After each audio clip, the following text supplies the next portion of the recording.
بسم الله الرحمن الرحيم الحمد لله والصلاة والسلام على رسول الله اللهم وفقنا لما تحب وترضى وبعد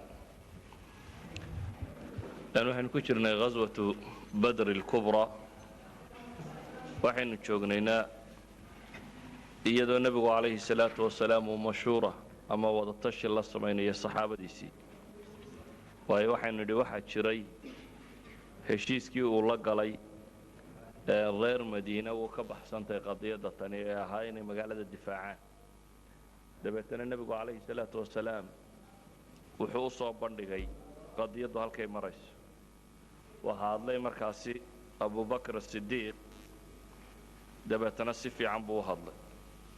waxaa haddana istaago ka daba hadlay cumar bin alkhadaab isna si fiican buu u hadlay waxaa ka daba istaagay almiqdaad ibnu camr oo isna saxaabi muhaajiriinta ka tirsanaa alkindiy wuxuu yidhi ilaahay rasuulkiisiiyow imdi limaa araaka allahu fanaxnu macak ku soco wixii alla ku faray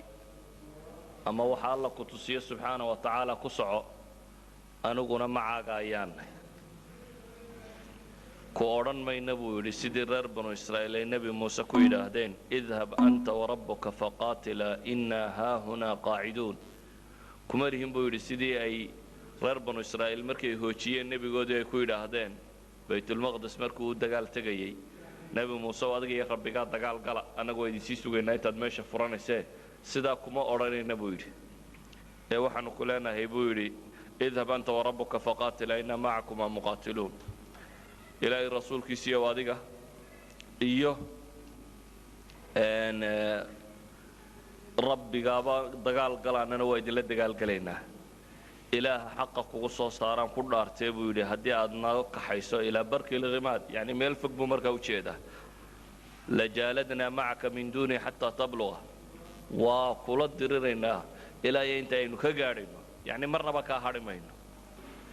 nebigu calayhi salaatu wasalaam saddexdaas saxaabi ee muhaajiriintii markay si fiican u hadleen wuu u duceeyey markuu u duceeyey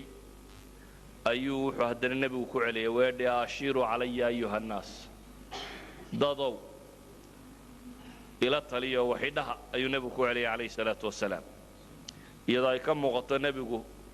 muhaajiriinta mooyaane darafka kale ra'yigoodana inuu weli raadinayo bal ansaari waxay yeeshay iyaduna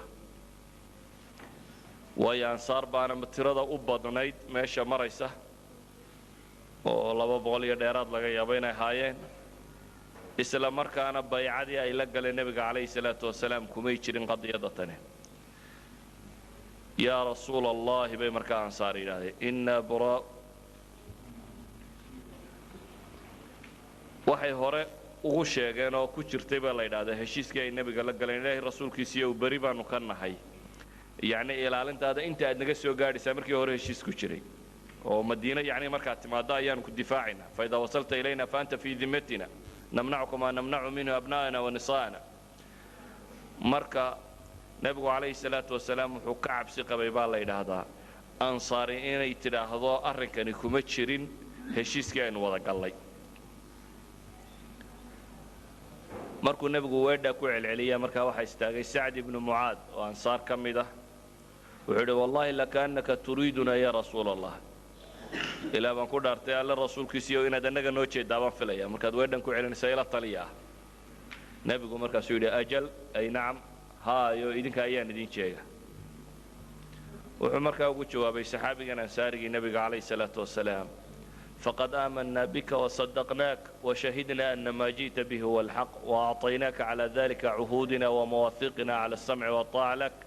فامض يا رسول الله لما أردت فنحن معك إلهي رسول كيسيو بويلي وانقر رمين وانا نرمي سنة وحياد مولات ميوردن وحانا نقوق الري شهادة إن واحد نتما يحق طهي ساسبانو بلنا يدي كوكسين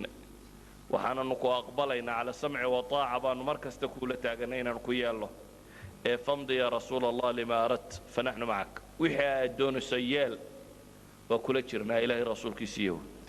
ilaa xaqa kugu soo saaraan ku dhaartee buu yidhi low istacradta bina albaxra fakhudtahu lakhudnaahu macak haddaad badda intaad tagta aad gasha bay yidhaahdeen oo aad tidhahdo baddaynu gelaynaa nina waa kula gelaynaa ma kaa hadhayno ما تخلف منا رجل واحد بيقول ننقر أنصار كمدة هالقف دبوا مهارية وما نكره أن تلقى بنا عدونا غدا كما نعب سنة نبولي دبنا نقومها يسبرئنا إنه عدونا الله كلنا إنا لصبر في الحرب صدق عند اللقاء إلهي رسولك يسيو الدقال رقو صبر بدن بانو نهي بولي يعني داد سوء الدقال لم يشرو الدقال وصبر بدن بانو نهي marka la isweeraray ay runta timaadana qolo ka rugsheegta baanu nahay buu leeyahay la'alla allaha yurika minna ma taqarra bihi aynuk waxaanan rajaynaya in ilaahay naga ka tusi doono waxay ishaadu ku doogsato ee fasir ala barakatillah ku soco ilaahay subhanahu wa ta'ala barakadiisa weedha markuu ka maqlay nimankii ansaarta ahaa ee uu yaqiinsaday nabigu calayhi salaatu wasalaam inay saxaabadu meel kula wada geeriyoonayaan أيا فسر رسول الله صلى الله عليه وآله وسلم بقول سعد ونشط وكفر حي نبي عليه الصلاة والسلام وادي سعد يدي دبتنا مركز بو نبي حكويري عليه الصلاة والسلام سيروا وأبشروا فإن الله قد وعدني إحدى الطائفتين سيروا صعد أبو نبي عليه الصلاة والسلام ودقال قال بشاريستنا إلهي وحو إيه بلان قاضي لبدا كوحوت قالوا أنه قعنتي دي قليه يعني أما أبو سفيان يو أورتي بينه هلي أما عيدك قريشيت بين هلنا لكن لبدا كوحات كوح كمدين إلهي قعنتي دي قلنا يو إلهي بقى بلن قاضي ووايد القرآن بسودقي والله لكأني أنظر إلى مصارع القوم أيها النبي عليه الصلاة والسلام وحابد موداب النبي لنا أن أركيه ماشي ميت كود الله دقيقة ماشي اللي يقول لك ده يقوم كينا وضاركه nabigu calayhi salaatu wasalaam markuu arkay siday saxaabadu taacada ula imanayaan oo aqbalayaan iyo sida geesinimadu ku jirto ee ay kelmadooda isugu geysteen inay dagaalamaan iyo sida ay u rabaan inay naf iyo maalba u qadimaan oo ilaahay dartii u dhintaan oo aanay dan ka lahayn nolosha kale ayuu markaas wuxuu bilaabay nabigu calayhi salaatu wasalaam inuu ciidankiisii u ururiyo ابن إسحاق دون سند كسر رؤية طهرة وسند صحيح ابن إسحاق كسر رؤية قصة طهرة تن ترتيبك إن مركز بوحو دي بيبال هذا اللواء علن عط وعيدا كردن علن كيسية وحلو دي بسحابي اللورين شري مصعب بن عمير مركز ورانا هانكي وصاد رير مدينة قرآن خودجي من كسب اللور دي بعلن كي عيدا ك لبع علنه من مدونة وحلا هذا وحلو كلا دي بي لبدا كتيبة ضد ما لبدا كوحات أنصارته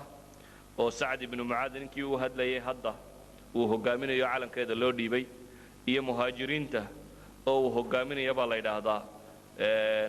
علي بن أبي طالب أو علن كذا لو ديبي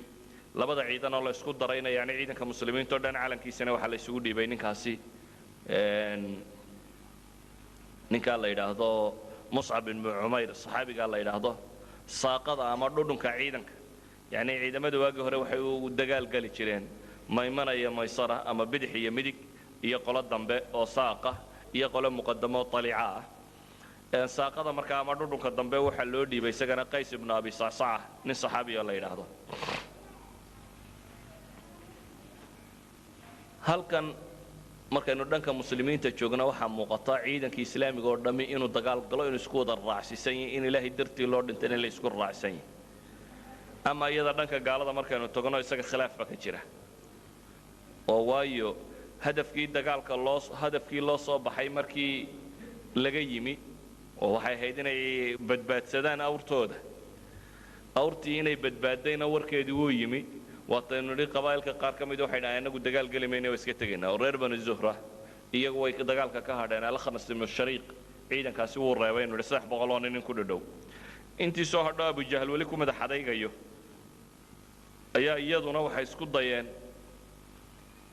rag ka mideen dagaalka la joojiyo siiba Utba ibn Rabi'a ninkii la oran jiray iyo Hakim ibn Hazam baa filaya ninkii kale la oran jiray ayaa wada hadlay waxay go'aansadeen in dagaalka dadka laga joojiyo laakiin Utba asxaabu taariikh say wariyaan Utba la yidhi bal adigu Abi Jahl masaladan ka dhaadhici asxaabu taariikh inay hadalla xunxun dhex mareen bay sheegaan على كل حال عتبة وقن عنكري ويا أبو جهل إن دجال كلا تشوشيه أبو جهل قان أبو قاطي إنه دجال مايا waliba culamada taariikh waxay sheegaan Abu Jahl go'aanka markuu qaatay si aan ciidanka looga kala jajabin ninkii soo haray labadii nin ee la soo furtay ninkii walaalkii la dilay siriyadii Abdullah ibn Jahash horeynu soo eegnay ka soo warannay ayuu yidhi war orodoo dhawaaq oo waxaad tidhahdaa masaasaan xilfi wadaag idinku lahaa walaalkay la dilay mee xooli mee oo tollaayayda dheh ciidanku ha dagaalamee Abu Jahl ra'yigiisii ahaa inay gaaladu dagaalantaa ayaa xoog batay sida Imam Tabari sanad xasan uu ku soo aroorinaya taariikhdiisa ra'yiga Abu Jahl ee in la dagaalamo markii uu xoog batay ay mushrikiintii waxay isku dayeen in bal hadaba ciidanka loo soo basaaso nin bay soo direen marka kamid ah oo jaasuus ah oo la yidhi bal ku soo samee kormeero soo eg jaasuuskii wuu yimi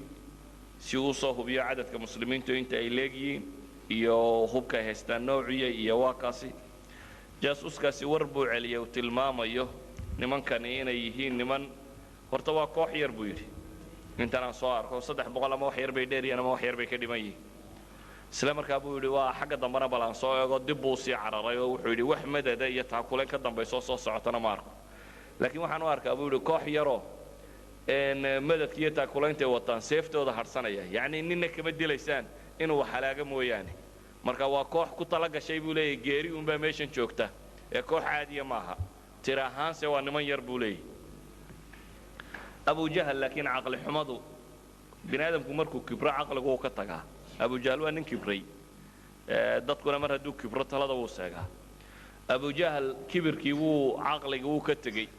iyadoo nimankaas ay weli tala bixinayaan nimankani inta ay yihiin in leegin inaga dilaan mooyaane qabo si kale ku dili kari maynaa noqono waa diiday Abu Jahl talo oo dhan dagaal waxaan ahayn oo maanta aan aqbali karaa ma jira buu yidhi go'aankaas buu qaatay waxaa la yidhaahdaa go'aankii markuu qaatay ee ciidankii dagaal gashaday ayaabuu bilaabay caqli xumadiisa inuu ilaahay bariyo oo yidhaahdo ilaahay oo aniga iyo Muhammad kaayaga rixim goyska badan le ninka iyaga xun ilaahu jabi ayuu dabatana habaartan ku bilaabay اللهم أينا كان أقطع للرحم وأتانا بما لا نعرف فاحنه الغداة بيدي بالي إلهي يوكا يجي ليمي وحان لقرنين رحم كي تلقى غانا قويي إلهو كا أرورت قو سيقول حسلي محمد باليمي وحان صحهين أما سيقول حسلي نبي عليه الصلاة والسلام بقرة بقويسة وعين كان سمي إلهو كاسي ومانتا قوابو لي oo waagu markuu bariyo kaan waxba ka harin xadiistu tilmaamaysana waa ka aayaadka quraani ku soo degeen mas'alada tan ee ilaahay tilmaamayo in tastaftixuu faqad jaa'akum alfath baa ilaahay yidhi haddaa ilaahay weydiisanayseen inuu idin kala furto waa yimi baa ilaahay yidhi furashadii wain tantahuu fahuwa khayru lakum haddaa ka waantoobaysaana waxaana waddaan ka noqonaysaanna waa idin khayr badantay وإن تعودوا نعود هذا سوى نقطان وسوء لنا بإله إليه ولن تغني عنكم فئاتكم شيئا ولو كثرت وأن الله مع المؤمنين تربدني ديننا وحبا إذن كتر ما يسبى إلهي سبحانه وتعالى كوح دين وحبا إذن كردعين ما ين حتى هدي تربدين إلهي نكوى مؤمنين تأيو لجرة مسلمين تي بدر يبيه هذا يقا وقسوه الرئي سيدا وتلمام يا حديث سنة كيسو يعني حديث مرسلة وسنة كيسو إلى عروة وصحيح لكن ده مرسل إنه ضعيف يبين نقانا وحو شيء يا الحباب بن المنذر أيو حلية هاي النبي عليه الصلاة والسلام بميل تلمامين للدقه مركزان اللي بيقولي ماشتني مكيدة دجال ما تكتيك دجال بينو دجينا مسي وحيا سو دجينا إنه هالكن دجنو كسال اللي ما يوا تكتيك دجال بلو دجيا تكتيك دجال هالكن ولا جف في عين يبيو لي يبيان حقه هرك مرة ونبنك بيا الآن عندنا علاش بيا إنه قد ورك أنس كمر إنه سأني بيا وهلين مركز بو أقبل يبيو لي النبي عليه الصلاة والسلام حديث كاسوا حديث ضعيفة سي حديثة لكن متبايدو سكعضا مبدأ شورده يينو نبي عليه الصلاة والسلام وحكستو أن وحي كسو دقينو الصحابة كلا تشنشري تسوارين نصوص بدن القرآن يسرنا با أي تلماميسو شيء سنة إن دقن كدتك مسلمين تا إلهي بابا لي وأمرهم شورى بينهم أما النبي عليه الصلاة والسلام بإلهي كله وشاورهم في الأمر أرنتك الأشر دقن كي النبي عليه الصلاة والسلام وحاهابا ficil inaanu qabanin mar haddaan waxyi ka soo degan ilaa iyanu la tashada mooyaane tala wadaag inay waayo taladu waxay keentaa dadku markuu wadaago koow waxaa suurtagala ra'yiga fiican inaanu kaaga ahayn lagu tusiyo midka fiican waa suurtagal waxa kaloo suurtagal ku jira iyaduna dadku inaanu markaasi istuhmin hadday jab dhaco in jabka loo wada adkaysto aan cidna eed la saarin waayo cid waliba talada way ka qayb gashay oo waa ra'yigii jamaacad oo dhan ra'yiga kane hadduu nin qudhaydan marsiyatiisoo jujubsiyo aad jabtaan berri mar dambe la aqbali kari maayo ninkaasi ama waa ninkii shalay reerka jabiyaa la leeyahay laakiin haddii marka horeba talo lagu wada galay oo dadkoo dhan ay ka dhaxaysay nin waliba in la jabay wuu accept garanaya ama wuu aqbalaya yacni shuurada wax badan oo faa'iida bay leedahay marka dhaqanka nabiga calayhi salaatu wasalaam waxa ahaa wax walba inuu ka shuureeyo haddaan waxii soo degin idan inkastoo xadiidku daciif yahay baciid maaha inuu nebigu tashado calayhi salaatu wasalaam waana arrin uu ku barbaariyey saxaabada riwaayo saxiixa markaynu qaadanno cali bni abi aalib warinaya wuxuu leeyahay habeenkii 17 ramadaan ay ahayd waxaanu habeenkaasi seexannay buu leeyahay laqad ra'aytunaa yowma badar wamaa mina ilaa naa'im buu leeyahay maalintii badar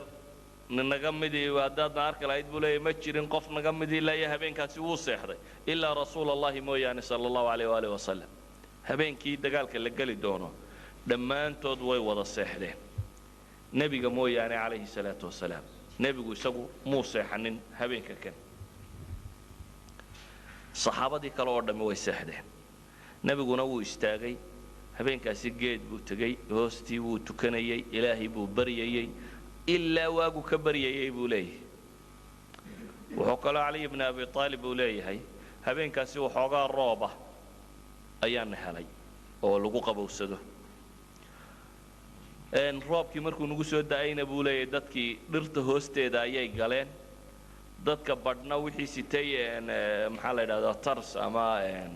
gaashaanku dee harag buu ka samaysan arbiyaa waa celinayay ragga badhna gaashaankoodii bay hoos fadhfadhiisteen buu leeyahay badhna meelaha kan iyo dhirta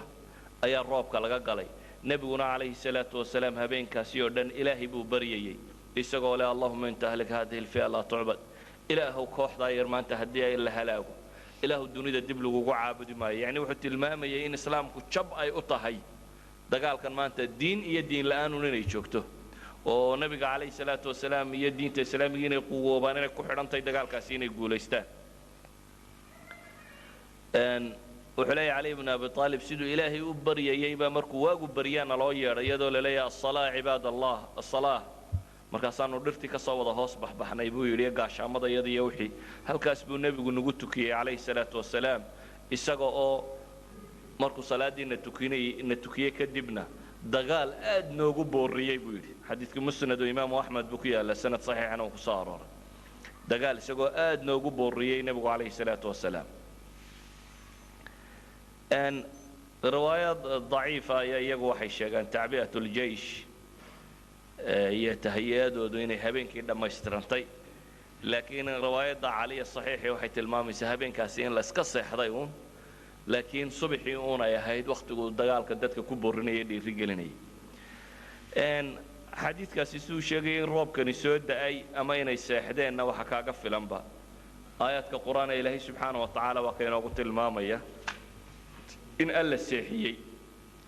oo qur-aan inuu soo degay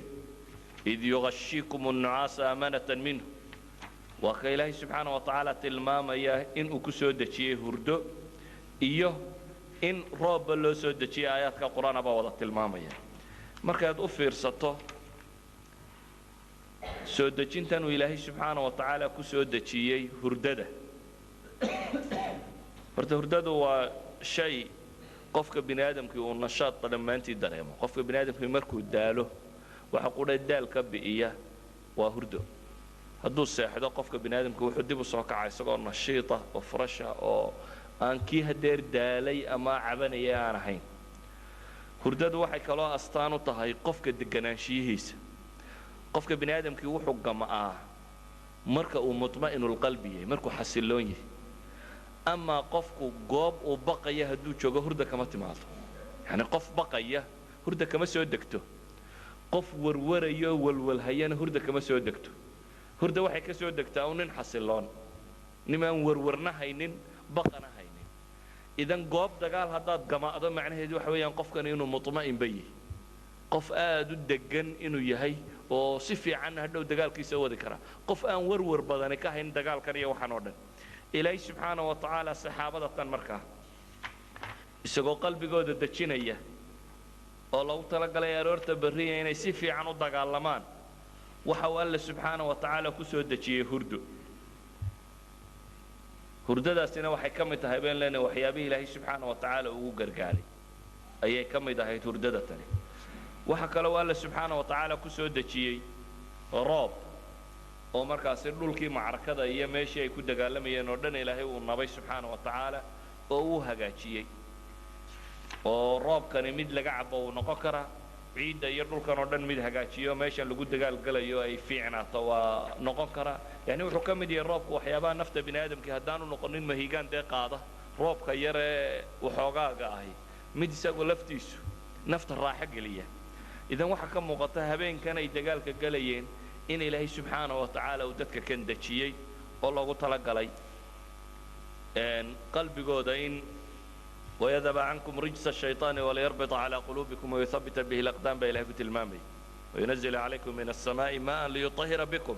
إلى إبن رابي دين سودتي سيدون كو طاهر يلا ليلي والشيطان كي رجس كيسا قولون كي سيدين كاكحايو وقلبكينا والله وأتكايو وقمدينا ووصوغا ودرير كرتان أي إلهي سبحانه وتعالى سيدان وقالي واقي مركو بريينا وحنا موقطون هبينكي النبي قونينو هاعد قول سوچي دي حارس كاهيدا مدد كان إلالينيس waagu markuu u baryeyna waa dagaalgelin ayay ku tala galeen subaxday markaa ramadaan 17 ahayd ayuu nebigu calayhi salaatu wasalaam ciidankii isku diyaariyey sida imaamu axmed musnadkiisa ku soo aroorinayo subaxaas waanu safay ciidanka waxaanu u safay nidaam sufuuf inay u dagaal galaan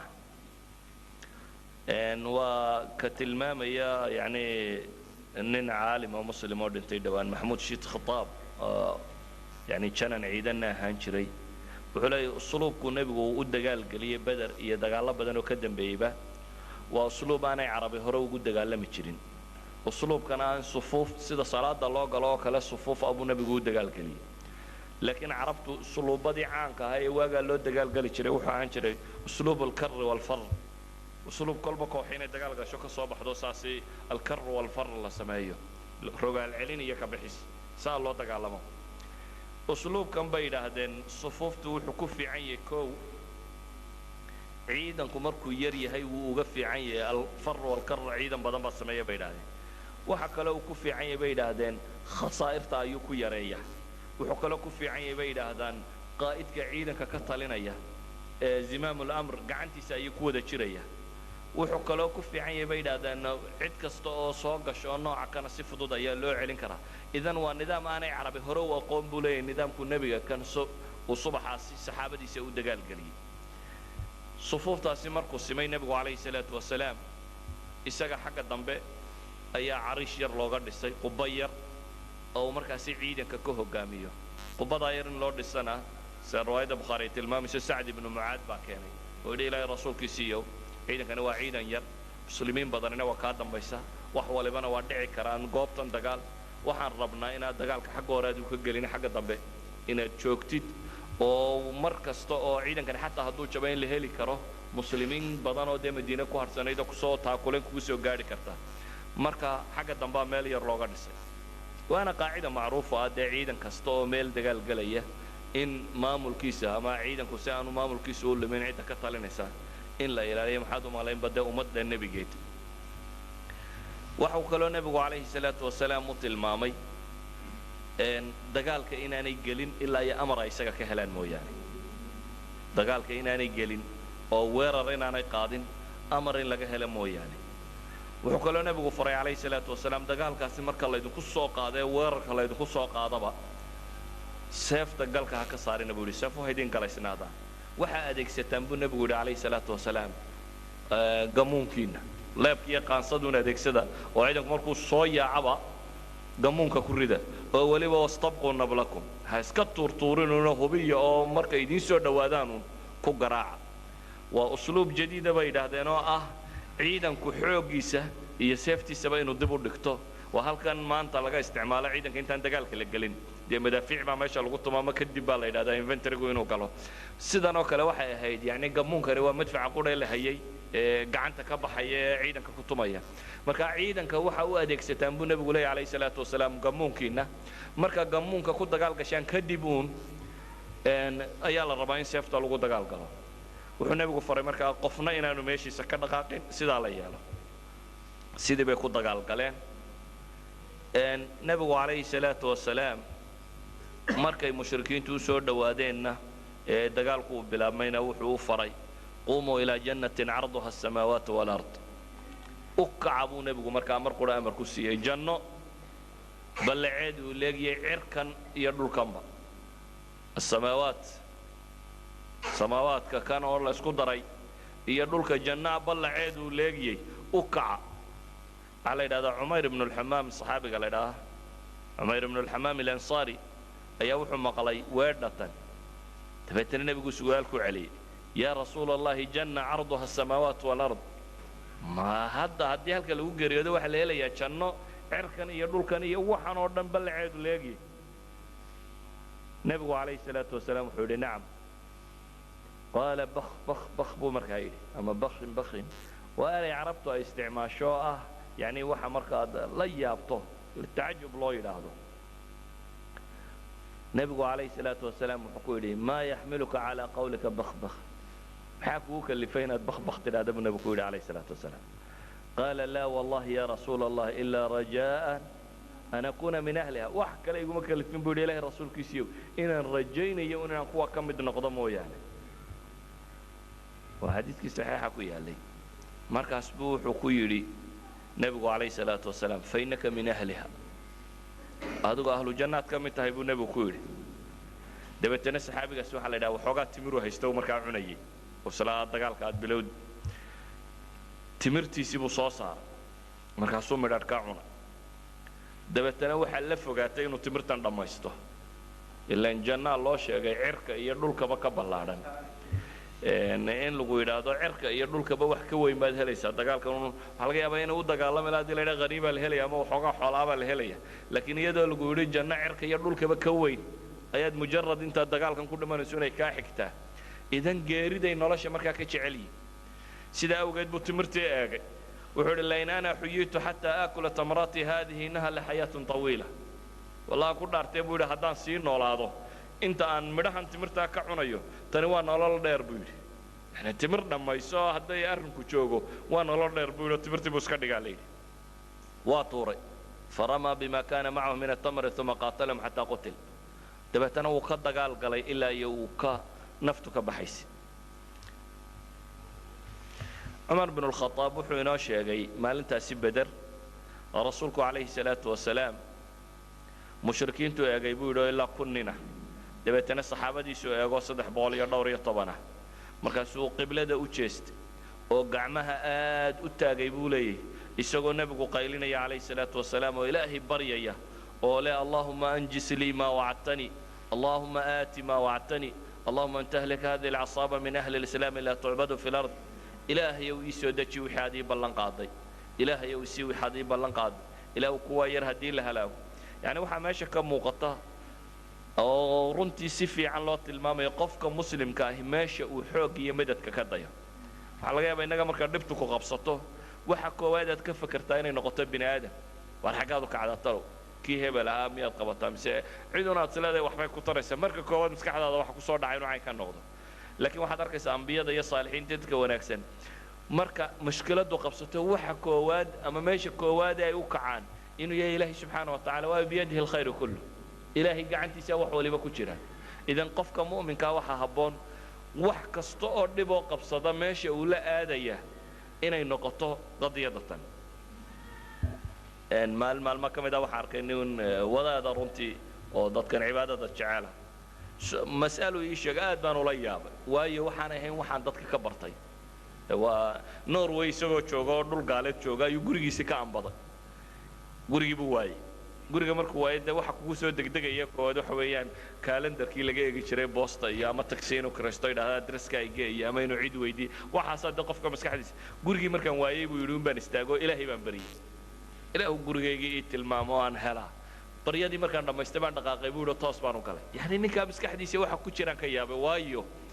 waxa koowaadee uu ka fakeray baa waxay noqotay maad ilaahay kaalmo weydiisatid intaanad cid kale bini aadam war sekadaasi xaggay xigtaa iyo adreskaasi halku ku yaallay intaad waxba odhanin ilaahay maad wax weydiisatay idan qofka mu'minka waxaa dhaqankiisa caadiga ah mushkilad kastoo ku timaada albaabka uu garaacaya inuu noqdo ka alle subxaana wa tacaala waayo ilaahay baa wuxuu yidhi anaga gacantayda wax waliba ku jiraan sidaa awgeed nebigu calayhi salaatu wasalaam maalintaasi in badan ilaahay buu baryey siduu ilaahay u baryayey baa la yidhahdaa nebigu calayhi salaatu wasalaam baa go'i ka dhacay go'ii saree saara ayaa ka dhacay abibakaroo markaa dadkii ilaalinaya la joogaya ayaa wuxuu yidhi yaa nabiyullahi kafaaka munaashadatuka rabbuk ilaahay rasuulkiisiiyow intanaad alla baridee weydiise kugu filan buu ku yidhi waana kuu filinaya ilaahay subxaana wa tacaala wuxuu kuu ballan qaaday dabeetana cumar wuxuu leeyahy waxaa soo degay aayaadka qur'aana ilaahay leeyahy id tastagiisuuna rabbakum faاstajaaba lakum annii mumidkum bialfin min almalaa'ikati murdifiin faamadahu allahu bilmalaa'ika buu leeyahy ilaahay baa wuxuu leeyahy waxaa xustaan marka ilaahay kaalmo ka dalbayseen ee ilaahay uu idinka aqbalay ee uu idiin soo dejiyey malaa'ig kun malag oo idinla dagaalgalo oo isdaba socda siduu nebigu u baryayey baa nusuusta qur'aani ku soo degtay dabeetana carishkii wuxuu ka soo baxay nebigu isagoo roorayoo leh markaa sayuhzamu ljamcu wayuwalluuna dubur isagoo aayaadkaasi akhrinaya sayuhzamu ljamc kuwan isa soo urursaday waa la jebinayaa wayuwalluuna dubur waa daba jeedinayaan isagoo nebigu la aayadda qur'aana oo qur'aankii hore u soo degaya isagoo markaan ku celcelinaya buu nebigu calayhi salaatu wasalaam soo baxoo leh sayuhzamu ljamcu wayuwalluuna dubur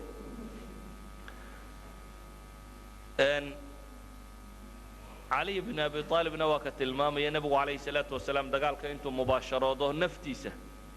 لقد رأيتنا يوم بدر ونحن نلوذ برسول الله صلى الله عليه وآله وسلم وهو أقربنا إلى العدو وكان من أشد الناس يومئذ بأسا حديث إمام أحمد ورنا أحمد شاكر نولي والصحيح أي علي بن أبي طالب حلي وحد أركي مالتي بدر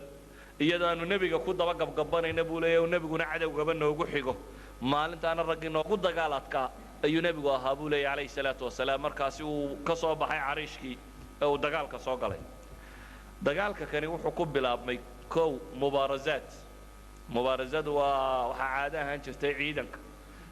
raggooda isbide ee geesiyada aba marka hore isu bixi jiray mubaarasa ayuu ku bilaabmay oo uu horkacayo cutba bnu rabiica iyo inankiisii iyo walaalkii waa laba ninoo walaalaa iyo inanuu midkood dhalay saddexdoodaasee mubaaraso u soo baxay waayo waxay yidhaahdaan cutbo waxa soo qadimay waa kuu abujahal baa markuu dacaadeeyey wallahi intafakha saxru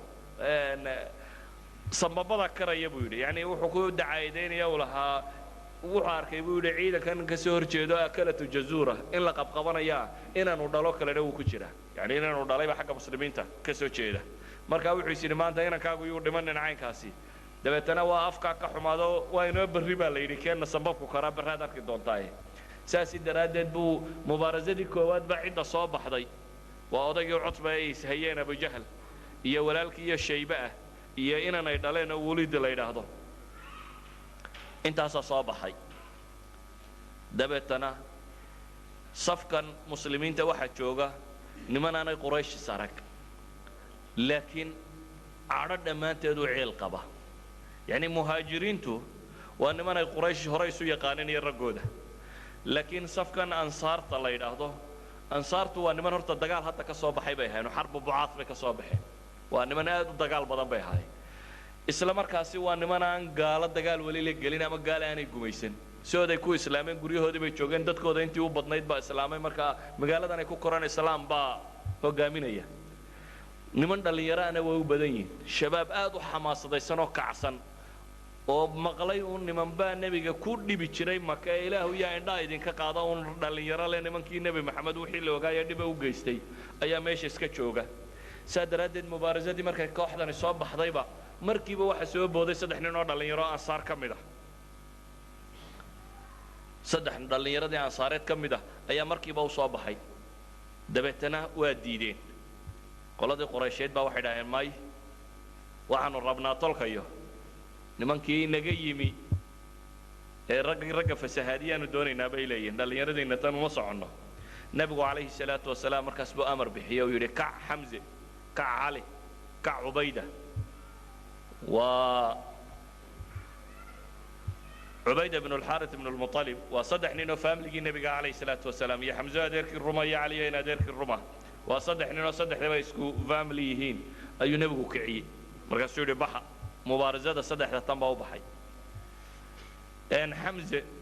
كموها كان مركبة وضيقي كوادع عتبة أيو كتخلص علي نوح على هذا الشيء بابو كتخلص عبيدة يولدنا لبس فوت بيسوي داس دين بالنا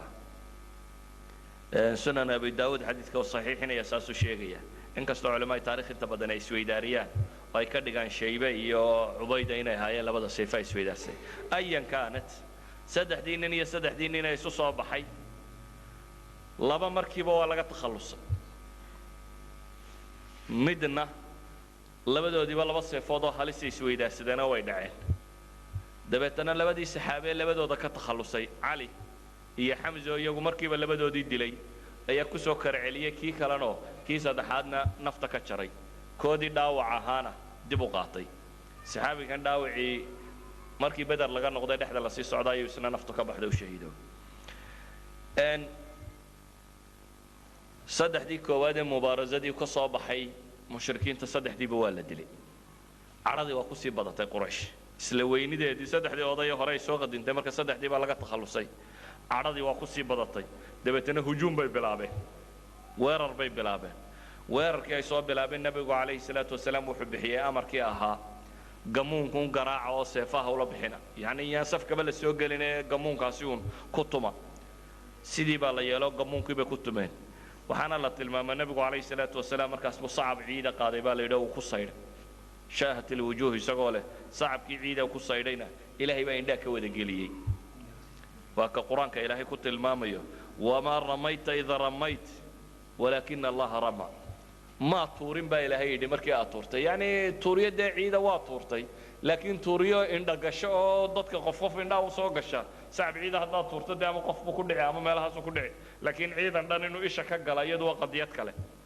إلهي با مركا وحليه سبحانه وتعالى وما رميت إذا رميت مركا تورتي وحبا ما تورين با إلهي ليه ولكن الله رمى إلهي باقني وعنده وذا قارسيي وليبلي المؤمنين منه بلاء حسنا إن الله سميع عليم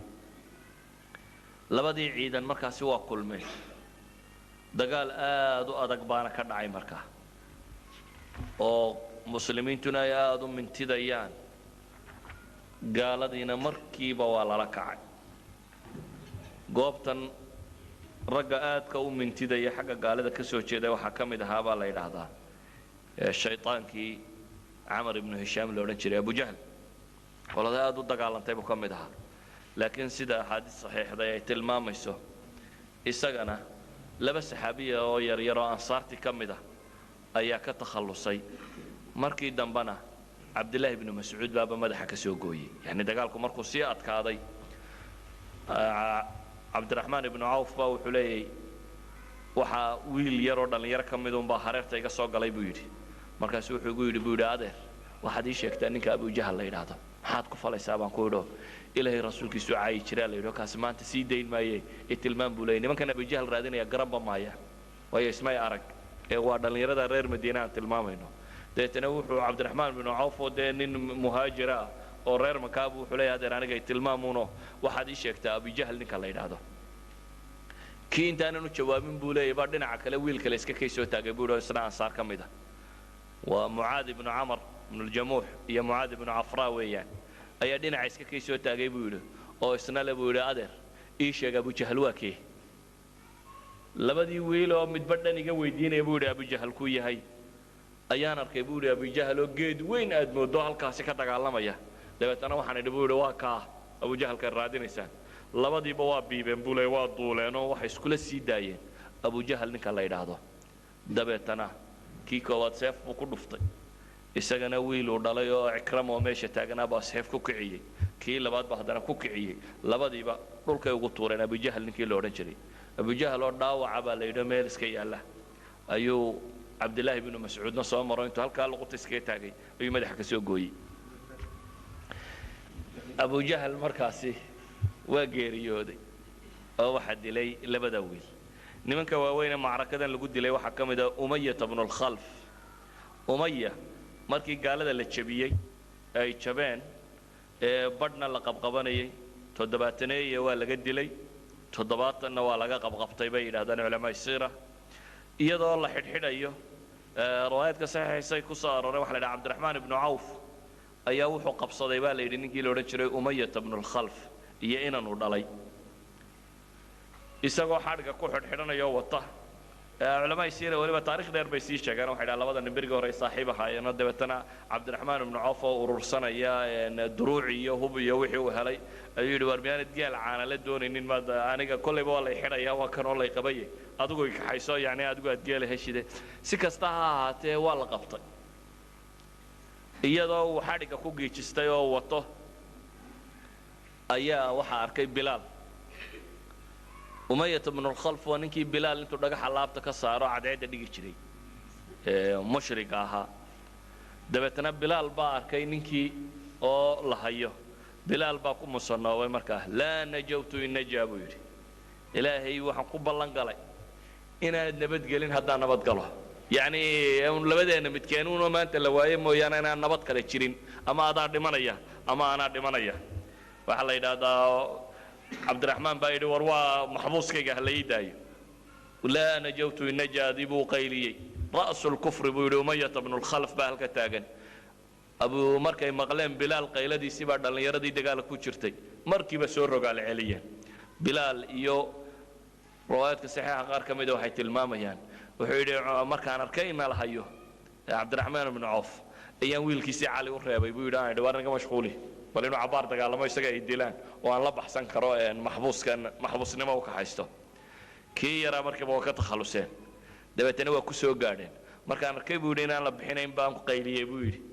dabeetana waxaan idhi war fariiso habeer kuu dhacayaan dusha kaa fuule oo bal ku qariya in lagu daaye wuu fadhiistay buu yidhi mid qara weyn buu ahaayo dushaa ka koray buu yidhi laakiin seefay hareeraha iga soo geliyeen buu yidhi hoosta nabar buu tusi jiray cabdiraxmaan ibnu cawf berigii dambe uu odhan jiray seefahay hoosta ka xuluulinayeen bay ana halkaa kubka igaga jireen buu yidhi isna way ka takhalluseen umayyah ibnu al-khalfna meesha ayuu ku go'ay isna kama tegin qur-aanka ilaahay subxaana wa tacaala wuxuu inoogu tilmaamayaa maalintan badar in malaa'ig badan ilaahay soo daayey oo dagaalka ka qayb galeen walaqad nasarakum allahu bibadrin waantum adilla فاتقوا الله لعلكم تشكرون إذ تقولوا للمؤمنين ألن يكفيكم أن يمدكم ربكم ب3000 من الملائكة منزلين هي نصوص تلميذة وكري كري إلهي سبحانه وتعالى ملك الجبريل يقول انتو يمادين حقك لو رغو جبريل يقول في الله لكن إلهي وحو الربين ودد كان لا يتحام وليبلي المؤمنين بلاء حسنا وكان الله سبحانه وتعالى وعلى الربي وليبلي المؤمنين منه بلاء حسنا إن الله سميع عليم من ضدك الله يتحامه وإلهي سبحانه وتعالى أسلم بوا كري الدين تيسا إن بقى هل ما لقى له صدر روحي دي ده بقولك الله شراونا ويساسي كسعة ضدك قصب كأقبله لكن لا يحقق تلقى لجهد بشرين كسعة أود بني آدم إنه كسعة السلام مركز ضدك إن لا يتحامه وضدك دي لو سود شيء لو يتحامه حيله الرومانية وحبينية لا أول عد والبوا قصب كريه ولذلك بقى ملائكة تمنا قاب كي بني آدم كوكلون بيوضع علمه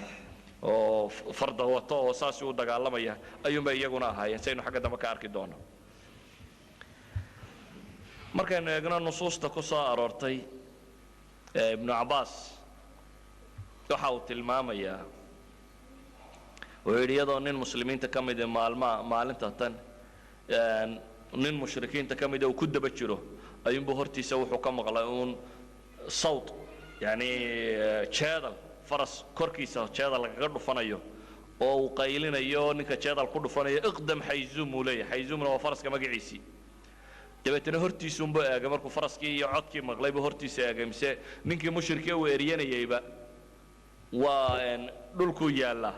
oo halkaas sanka korkiisa seef lagaga dhufto lagaga jaray oo wejiga darabaad baa kaga dhacay oo midabkiisiiba uu isbedelay markaasuu nebiga u sheegay buu yidhi calayhi salaatu wasalaam ansaarigii baa soo noqda wuxuu yidhi ilaahay rasuulkiisiiyow waxay igu dhacay maalintan dhawey waxaan arkuun mid aan eryayuun baan arkuunoo kambashiisaba la qaaday oo hortay dhulka jiifa markaasuu nebigu wuxuu ku yidhi calayhi salaatu wasalaam sadaqta dalika madadun min asamaa'i thalitha run baad sheegtay buu nebigu yidhi waa ciidankii samada saddexaad ka yimi buu ahaa buu nebigu yidhi calayhi salaatu wasalaam kaa ka takhallusay waxaa malaa'igta dagaalkeeda aad ka dareemaysaa nin ansaarta ka mid ah ayaa cabbaas ibnu cabdilmuطalib ayuu soo maxbuusnimo u keensaday dabeetana cabbaas baa wuxuu yidhi cabbaas safka gaaladu marka kan ku soo jiray inkastoo riwaayadku ay tilmaamayaan wuxuu ka mid ahaa muslimiintii la soo karayay meesha qasabka dagaalka lagu soo raaciyay oo islaam buu ahaa ay leeyihiin laakiin islaamnimana cidi kama aqbalina waxa la yidhi isfuro oo maxaabistu ka mid ahaa laakiin waxaa jiray sideedaba nimanuu nebigu yidhi calayhi salaatu wasalaam nimankaasi haddaad qabataan oo ah dadkii islaamka u gargaari jiray wakhtigii maka la joogay yaan la laynina maxbuusnimaha lagu soo qabto kuwaasi ku jiray cabbaas wuxuu leeyahay ilaahay rasuulkiisiiyaba ina hada wallahi ma asaranii buu yidhi cabbaas baa dhaaranaya xadiid musnadu imaamu axmed ku sugan oo axmed shaakir uu sanadkiisa saxiixinayo wuxuu yidhi ilaahay rasuulkiisiiyo wallaahi kani wataa inaanu isoo xidhanin ninkani wadaa ima soo xidhin buu yidhi ilaahay rasuulkiisiiyo laqad asaranii rajulun ajlax min axsani nnaasi wajhan calaa farasin ablaq ma arahu fi lqowm nin baa isoo xidhay buu leeyahy ajlaxa ay inxasara shacru can jaanib nin salxanya dhaadheer ayaa isoo qabsaday buu yidhi qurux badan oo faras wata oo aanan ciidankaba kuma dhaxarka buu leeyahy ninkii isoo qabtay ansaarigii baa yidhi ana asartu ya rasuul allah anaa soo xidhay ilaahay rasuulkiisiiyo dabeetana nebigu wuxuu ku yidhi uskut war aamu buu ku yidhi faqad ayadaka allahu tacaala bimalakin kariim aamu buu ku yidhi ilaahay baa kuugu gargaaray malage waxba keligaa maad xidhanine malag baa kula socdo ilaahay kuugu gargaaro wax kuu xidhaya aamu buu ku yidhi nebigu calayhi salaatu wasalaam مغازي الأمة وبإسناد حسن وحكسا أروري نبي عليه الصلاة والسلام خفقة سيدي وحي رمي يرضى والله قالوا يرى نغضي إن ير مركو عريش كوتشري دبتنا إن داين تساق لقاضي بيقول أبشر يا أبا بكر أتاك نصر الله هذا جبريل متعجل بعمامة آخذ بعنان فرسي يقود على ثنايا النقع أتاك نصر الله يعني سوى النبي هو بشارين يا أبو بكر بو حكولي بشاريس أبو بكر وإلهي نصر يسوي كويمي وكان جبريل عمامة حدا أو فرس كيس يعني فنقلك ومحل إذا هذا كان فرس كعنان الفرس تونكا فرس كتونكا هيا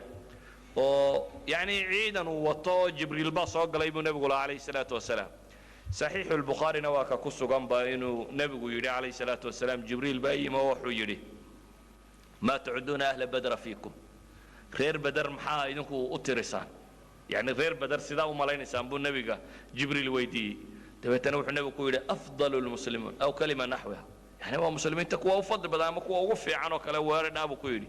جبريل بامركا وحو جوابي وكذلك من شهد بدرا من الملائكه غير بدر ملائكتي اهيدنا واسيدو كلا وملائكه كو وفضل بدن يغونا ملائكتي بدر كقيب قش لان على كل حال وحنا وجدنا ان اثار بدن الصحيحه كسارت قران يا حديث بله ملائكة إني بدر كقيب قشي لكن هذا وحنا لنا ابتلاء يا إلهي مريني وملك قرب بين وحنا هلاقوا ولا وودي كريه ابتلاء بل مريني يلا امتحان صفقا المسلمين تا ودقال رسمية وأنا وحبا ولا هرين أي قالين نمك مشركين تا أنا إلهي بقى عنده ده مكانسية وحلوت الماما تدباتنا ينا ولا قبضتي تدبات إنما لها أنا ولا قد لي باقي هرينا وياعين firdhad ayay carareen waliba aan midna mid kala soconin awra la yago nin waliba halkii cagihiisu gaarsiiyaan uu markaasi isticmaalayo meeshuu gaari karo nabigu calayhi salaatu wasalaam markaasi badar markuu nimankii jabiyey 3 maalmood ayuu sii joogay oo fadhiyey halkaas buu ku aasay shuhadadii muslimiinta waxay masaadirtu qoraana 14 ibn xajar inkasta uu laba kala ku daray isaabada markuu tirinayo 14 kaasi oo la yiraahdo lix ka midna waxay ahayn muhaajiriin sideed kalena ansaar baheen sideedana lixina qolay ahayd labana qolo aw si khasraj 14 kaasa ka shahiidoobay baa la yiraahdaa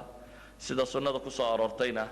iyadoo aan lana maydhin wax kalena lagu sameyn lana kanfin maryahoodii ay sitaan ayaa sidoodii lagu xawaalay waana shahiidka sida loo aaso yani uma baahna salaad iyo waxba toona siisa loo aasaya maalintii saddexaad markay ahayd 3 casho meeshii fadhiyay ayuu 24 ka mid ah madaxweyntii Quraysheed baa waqtigoodii la soo ururiyay 24 Abu Jahl iyo Umayya iyo wixii waaweynaa 24 sanadiid Quraysh meeshan goobtan 70 in laga dilo 70 laga xabsiyo qura ma ahe waxaan la laayay waxaan la xabsiyay waa duqaydii yani reerka cid lagama tagin midmid Abu Sufyaan iyo qoladii awrta wada baxsatay un mooyaane Quraysh iyo midmid soo raac waayo Abu Lahab oo ku hadhay Maka iyo isna meeshiisa bay naftu kaga baxdo ku dhintay midhad caynkaas iyo mooyaane odayadooda intii ugu badnayd halkan baa la dhigay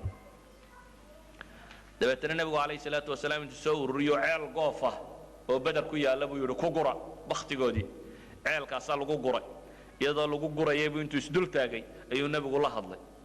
wuxuu ku yiri ayusurrukum annakum ata'tum Allah wa rasuula bakhtigoodii buu la hadlay wuxuu ku yiri maanta ma idin farax gelin lahaydeen ina ilaahay iyo rasuulkiisa aqbashaan فإن قد وجدنا ما وعدنا ربنا حقا فهل وجدتم ما وعد ربكم حقا وأروحي والله يبلغ قاضي أنا قوان هلايه أو نصر يقول هيدا إذن كوحي الله يدين بلغ قاضي قول درية عذابها ما هشام النبي بيقول عليه الصلاة والسلام عمر بامر كوحولي إلهي الرسول كيسي ودقل ففضل الله الله يساير روح ملهم خميكم مغليا مركز النبي يقول انتو دارتو حولي والذي نفس محمد بيدي ما أنتم بأسمعوا لما أقول منه إيجا مدقا نقولدين ما أنت وحان دين الله هاي سيدي بياني مقليا وكا صحابك قتاد لها إلهي بأسون نوليو سي توبيخة عن أنت يدقى شد النبي قسائي ومقلان إلهي بمقشيي بوليو ويمقليين يعني النبي يقول حكور دارتي سيدا إي مقليسان سيلك ببختي قودا إلهي إي مقشيي ودقى شد إيدا يوحان قولها الله يو way wada maqlayaan buu nabigu yiri calayhi salaatu wasalaam ma oranin nabigu calayhi salaatu wasalaam marka kan ciidankii Quraysh maxaa la yiraahdaa awrtii iyo Abu Sufyaan iyo intii baxsatay inaga dabageeyo ma oran way Ilaahay wuxuu marka horeba u ballan qaaday maxay ihda taayifatayn labada kooxood inuu koox helayo kooxdu helayna kuwan bay noqdeen nabigu calayhi salaatu wasalaam dagaalku markuu socday mushrikiinta qaar kamid ah ayuu yiri yaan la dilin koox reer banu Abdul Muttalib oo tilmaamay oo kamid yahay Al-Abbas ibn Abdul Muttalib wuxuu kaloo tilmaamay Abul Bakhtari ibn Hasham ninkii la oran jiray isagana kooxdani waxa la yiraahdaa waa kooxdii islaamka u gargaari jirtay iyagoo gaala ah markay joogeen Makaba waataynu soo marnay baday Abbas oo xataa nabiga hubinaya in ansaarka hubinayo islaamtay inay Madiina tagistiisa ay ilaalinayaan oo laha warimka weelkii buu la joogaa ha ka kaxaynina hadaydan hadhow difaacaynin idan isagoo mushrika xataa buu ahaa nabiga calayhi salaatu wasalaam dadkii u hiilinayay waana deen hore soo sheegnay reer banu Muttalib ama reer bani Hashim oo dhameynay shacab Abu Talib nabiga iyo intii muslimiinta ay la galeen oo lagu wada go'doomiyay Abul Bakhtari ninkan la yiraahdana waa nimankii gubay saxiifadii waa nimankii buriyay baan u jeedaa saxiifadii heshiiskii go'doomiska nabiga calayhi salaatu wasalaam iyo cidii raacda waataynu waa la go'doomiyay 3 sanadood bay go'doon ku jireen oo aan waxna laga iibinayn waxna laga iibsanaynin muqaataca rasmiya lagu waday go'doominta nimankii buriyay ninkan baa madaxa oo kamid ahaa shatinina go'aanka isku raacay hore ayuu ahaa ninka kan markaa wuxuu nabigu yiri hadaa qabataan isagana ayaan la dilin bal Bakhtari ninka la yiraahdo ninkii qabtow yaan la dilin hal la qabtow لكن العباس بن عبد المطلب والله صو قبطيون بالبختري إسقى والد لولا ما قبنين سببتنا وحي علماء التاريخ وحي شيغان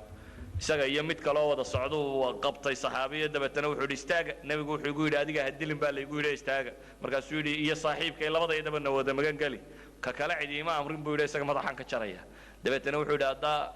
نوين ويلان هذا صاحب كينا هلا دلنا ما يلا يوا تقالمينا way dagaalameen deetana labadoodii baa la wada dilay yani isaga diiday in la qabto yiri waa dagaalamaya saas buu ku dhintay mushrikiintii saas bay ku jabeen dabeetana wixii ay haysteen oo dhanna xoolahaana waa laga furtay waana soo baxsadeen baaqigoodii magaaladii Maka ahaydna warkii baa gaadhay warkaasi Maka waa si غير caadi ah bay u dawaqeen والرميسان كروايين إن كستوان سنة صحيحة عن لغساء أرورين بان رجين يا ابن إسحاق وحساء أروريادينه للمعلومة يساق الشيقنا وعلى إذا نين كم إدابا وقسوه الرئي مقالة دا فردت كي سوق عليها بكاسا لغساء أروري ورن بالليلي warkii wuxuu ka bilaabunday hebel dhimay hebel dhimay odayadii un bukiile weydiiyay yiraahdaa dhimay waxa la yiraahdaa Safwan ibn Umayya ibn al-Khalaf kanaynu sheegaynay oo safwaan oo meesha fadhiyo isna odayada qorasheed ka mid oo meel fadhiya wuxuu yidhi war nin waalan baa la hadlaysaane bal waxaad tidhahdaan safwaanna ka warrama marka wuxuu rabaa inuu yidhaha ninkeena waraysanaysaan waa waalan iyo waxba kala garan maayo xataa aniga bay garan maayo bal safwaan ba weydiiye safwaan ka warran baa la yidhi waa ka halkan fadhiyo buu yidhi wallahi aabbaha iyo walaalkaabaadna waa la dilay وإلا والله ما دي هالك وصام رأي أنا بختي قدر ده أباها يا والالكانا كوي اللي دليل بكمل هاي مركا وي قادن كري ويد قريش سيدان لوق على يا سيدان وحود انتين ورلا الرميسين كري ويابو النهضي إلا حد ورر بدن وكلا لقى سيت الماما حاجة لما مركا لا أنا محابستي يوحي للسوق وقفطي وردن إن نبي عليه الصلاة والسلام محابستي ويدي محنك يا لابو يدي horta dhexda markii la soo socday laba nin ayuu nabigu amray in la dilo labada iyaga waa la dilay nadar ibn al-harith ninkii la oran jiray iyo uqba ibn abi mu'ayt ninkii la oran jiray labada waa la dilay dhexda lagu dilay iyaga waxa loo dilayna mujrimiyo xarbi bay haayeen yani istilaaha casriga xadiidka ciidanku markuu isdhiibo qola jirtay iyaga maxkamad la saaro la yiraahdo waa mujrimiyo xarbi oo la yiraahdo waa dambiga dagaal nimankii galay askarta lama laaya laakiin niman madaxda ama dawladda madaxdeeda ama waxba la yiraahdo waa mujrimiyo xarbi iyo maxkamada la saaro la laaya nimankani mujrimiyo xarbi bay uqba ibn abi mu'ayt isagu waa ninka garanaysan intuu soo qaado uur ku jirta xoolaha nabiga madaxa ka saarayay aynu soo marayna Faatima ka rogaysay ama waxa geysanayay kaas nadar ibn harithna isna nimanka rabshada badan loo kamid ahaa وانا حنفليان انه yahay kii oran jiray quraanka maxamed mid la mid aan idin akhrinay intuu meelaha sheeka xariirta akhriyo aduu dadkii sidooda u dhibta badnaa ee laga fadhiyay waayay bay haayeen marka iyagu sidooday mujrimiin u ahaayeen labada dhexda markii la soconayay iyaga sabran baa loo dilay waa madaxa ka gooyaa la yiri maxaabistii kale la keenay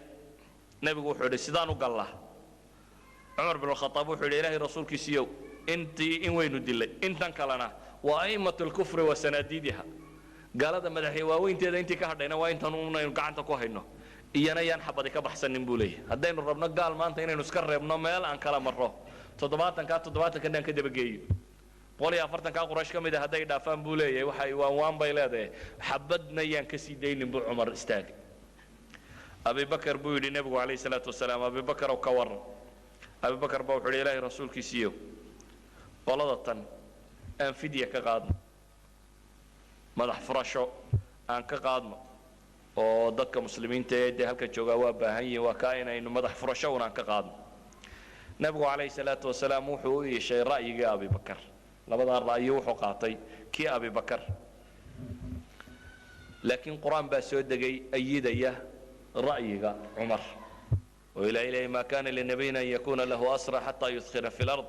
تريدون عرض الدنيا والله يريد الآخرة والله عزيز حكيم لولا كتاب من الله سبق لمسكم فيما أخذتم عذاب عظيم إلى قوله لك سوغاري فكلوا مما غنمتم حلالا طيبا قرآن لعنانا أيه وإلى إلى أمي عنتمين النبينا إنه محابيس هيستو isagoo aan idkhaan samaynin isagoo aan gaalada yani jab fiican ku dhigin in maxaabista laga hayo ma yahayn ina nimanka halka Umar marisaan bay ahay badhidan kamid ah xooladoona waliba la yiri ilaahayna akhru buraadaynaya dabeetana ilaahay wuxuu leeyahay hadaan kitaab Allah hore u mari lahayn cadaab baabaydu ku haleelina waxa kan laakiin akhiran ilaahay wuxuu leeyahay fakulu mimma ghanimtum halalan tayyiba waa loo xalaalay wixii ghanima ka qaateen waa lagu canaantay waa si loo xalaalay sideedabana waa khiyaarkii koowaad laakiin waagii dambe nusuusta quraanka ee soo degtay waxay culimadu leeyihiin imaamka ayaa ilaahay khiyaar u siiyay fa imma mannan ba'du wa imma fidaan in la dili karo in la sii dayn karo in wax lagu furan karo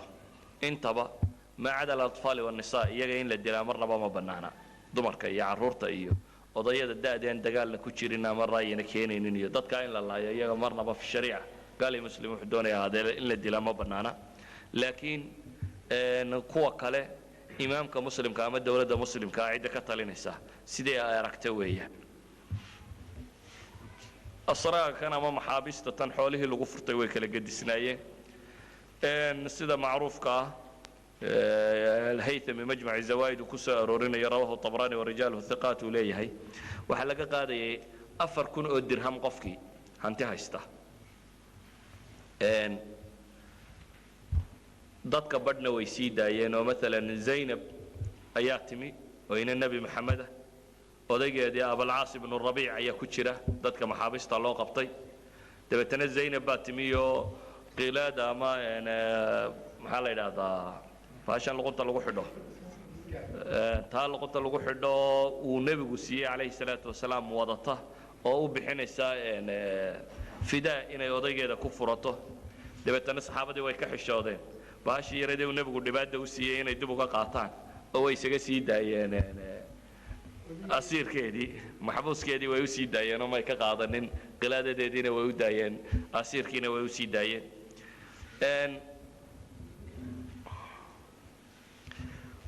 kuwa yowga laga waayey xoolo